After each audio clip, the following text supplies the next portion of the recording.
2014 Ford Fiesta SE, the 1.6 liter. I'm doing the blend door actuator.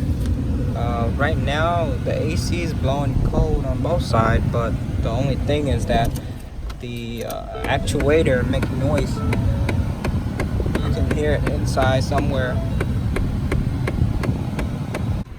So to take out the glove box, this is what you have to do: press in and pull down. So the blend door actuator is right here, and that inside is the blend door.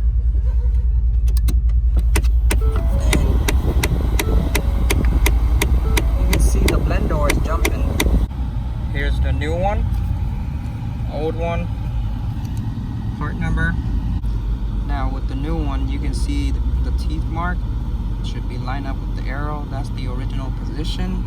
And this one's completely off. It's dead. So that's why it's making really weird noise.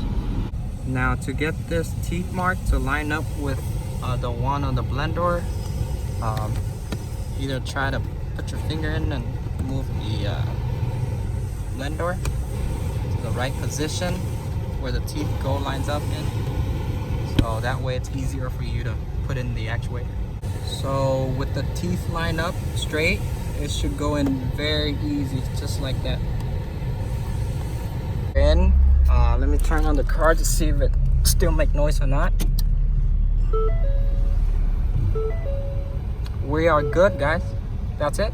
So let's say if you have another problem, if it's not the blend door actuator, if you have a problem with like hot air and cold air when you turn the switch, it would be this actuator right here.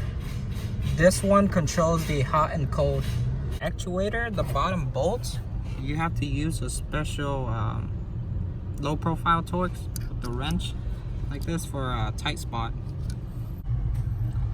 To get to the hot and cold actuator, you're gonna have to remove these two tubes right here. This one right here, pull out. This one, pull straight down.